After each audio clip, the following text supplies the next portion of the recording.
back in the valley, and the Pynk just opened back up. Haley and Mercedes look like they've been scrapping, and Corbin is still trying to push this casino deal. What's good, y'all? It's your good sis Erica Vane coming to you right here on Erica Vane TV with another P-Valley video. In this video, we are breaking down the preview to episode number 2 so that we can talk about what you can expect based off of the trailer and what we saw in episode 1. If you missed it, I did do an episode 1 full breakdown, so if you want to speak specifically about episode 1, then check out that video, which will be linked in the cards above as well as the description box down below. But without further ado, let's go ahead and get into this episode 2 trailer, which opens up with Uncle Clifford yelling at Haley while Mercedes is in the background watching. And Uncle Clifford's like, this is the Pynk's reopening. And for whatever reason, there's a little bit of attitude in her voice. She's not really feeling whatever Haley is putting down. And, you know, Haley just got to be reminded, like, Heifer, this is what we've been working for. It's been 5-6 months. We've been out of work. We've been trying to make this little car wash Mercedes experience pop, but it's nowhere near the amount of scroller that we was pulling in before. And we saw all of that, you know, come up in episode 1. So, of course, everybody is excited to have the Pynk reopen. Of course, Haley is excited as well, so I'm really not sure of why Uncle Clifford would need to be yelling this at Haley, but Haley seems to be teeter-tottering the line of like, I actually own this place, I'm actually the boss, I actually know what's best, and then also still trying to have some type of respect for Uncle Clifford. So we're gonna see how it goes. They are really having a tug of war when it comes to power, and while I get it, yes, Haley did save the Pynk. Uncle Clifford been doing this for years. Uncle Clifford has established this, so parts of me wants to like really push for Haley to just fall the hell back and let Uncle Clifford do what Uncle Clifford do. But then also part of that is probably to my bias, because I still don't really like Haley. Like, I appreciate her for saving the Pynk and doing what she had to do by the end of the season. But when I tell you this girl chapped my ass all of season 1, and yes, there were beats and moments of sympathy, you know, when we learned about her daughter and we learned about what she had gone through, learned about the, you know, hurricane and all that. But something about her still just made my ass itch. And I was just like, girl, I don't see it for you. I probably won't see it for you. And as we arrive to season 2, she's kind of like whining and like throwing things up in the face. Like, I gave you this money, Clifford, and I did this and I did that. And it's just like, okay, girl, we all know that. And what else? Because when you had got your behind off that bus and you barely had $30 to your name, and you were scrimping and scraping and trying to get your behind up in the club so that you could make something shake, there was quite a bit of favors, quite a bit of handouts handed to you as well. So I'm really interested to see what Haley's journey is going to be throughout the rest of the season, because like I mentioned, I haven't felt her in season 1, and I'm still not feeling her after episode 1 of season 2, but I feel like she might warm up to me. Maybe she's not just going to be a little whining light-skinned lady who just throws tantrums. I don't know. I'm super biased against Haley, so I'm not even gonna hold y'all. I'm gonna be very, very honest about that. But that's how the trailer starts, and I'm excited because the Pynk is going to be reopening. I wasn't sure how long we were going to spend without the Pynk being actually open, even though Pussyland was also giving, y'all, like that opening in episode 1, and they took them through the car wash. It was still giving the whole experience, the whole vibe. We got plenty of like pole scenes in episode 1, so it did not skip on that. But I am excited to see more and more and more with the Pynk reopening, and it's looking like it's going to be open to, you know, a packed house. There's money everywhere, there's people everywhere. It looks like the grand reopening is going to look a little bit like how packed out the house was for Mercedes' last dance and for Murda night, and I'm totally here for it. Now, also in the trailer, we get Haley talking to Mercedes over her shoulder, and she says, I can only imagine how much you've missed this. I know I have. And I'm like, okay, cool. Y'all know they have their little frenemy vibes, but for the most part, they're giving sisters. They give us sorority sisters. I mentioned this in the episode 1 breakdown.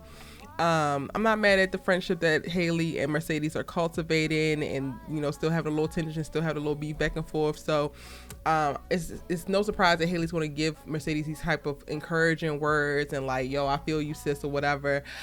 For me, it's the I know I have, and then we get a cut to a scene where she's dancing on a pole, but the Pynk is closed, and I'm just like, girl, when the hell did you learn how to get on a pole? Because the last time that we saw your goofy behind up on anybody's pole, you was half drunk, ready to get your ass beat by Mercedes because you almost messed her up and you up because you didn't know what you was doing. You just wanted to get up there and you thought it was going to be easy. Now all of a sudden you sensual, you giving roundabouts and loop-de-loops and all that kind of stuff. But I thought you have hang up your shoes, honey. She up there in her lingerie dancing to nobody, and like you get the voiceover of like, she says, I know I have. And I'm like, are you really missing the pole? Are you missing sex? Are you missing the connect? Like, are you missing tapping into your sexual side?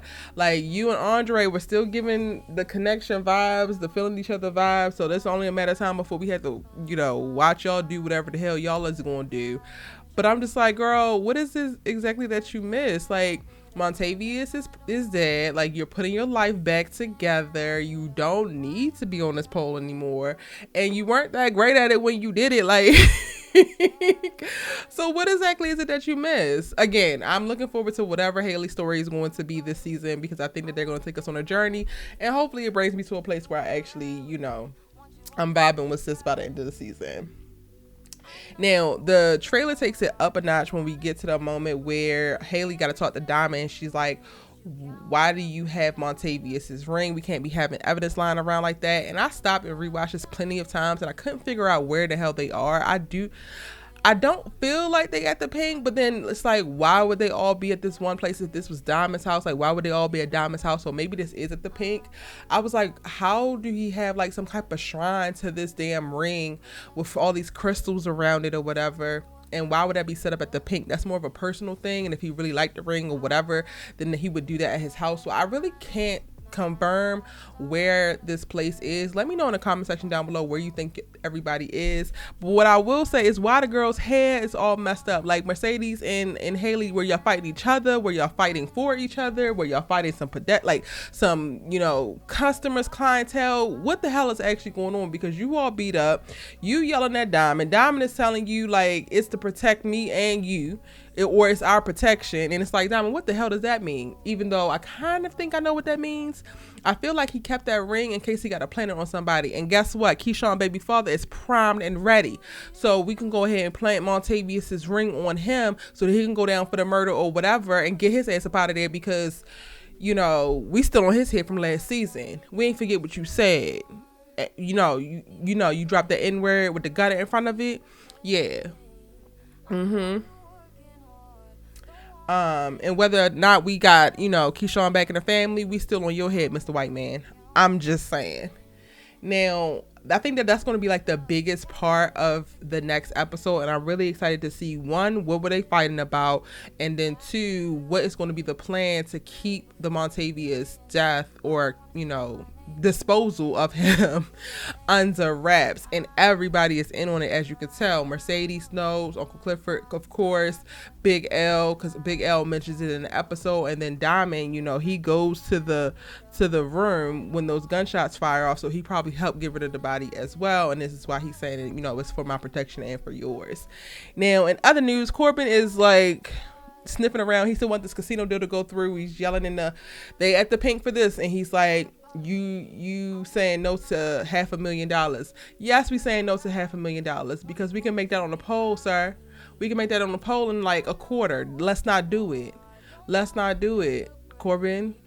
You and your little racist brothers, you better figure out something else. Lease your land to something, like do something else. Find a riverboat, something, and get out of our face. You with these tacky suits, you done had your little racist brothers have beat the hell out of you last season, and for whatever reason, you have decided that it's best for you to lease y'all's land, but you want Clifford to sell. It's giving hypocritical for me, and it's giving a hell to the goddamn no, okay? As Uncle Clifford says in this trailer, the Pynk is off the auction block and we ain't selling. Now take your behind back home to your plantation. We said what we said. But y'all, that's my breakdown for P-Valley season 2, episode 2, the preview, breaking down the trailer. Let me know what y'all expected in next week's episode. I also am going live on Mondays to talk about P-Valley. I think I'm going to do 4 p.m. Pacific Standard Time, which is 7 p.m. Eastern Standard Time every week. And I want to see how that works for everybody. So let me know in the comment section down below. One, if you're going to be showing up for my lives on Monday nights to talk about P-Valley in the newest episode that would have dropped over the weekend. And then 2, what are your thoughts, theories, and predictions? If you're new here, hit that subscribe button and turn on your bell notification so that you don't miss out. And I'm going to see you in the next one. Bye.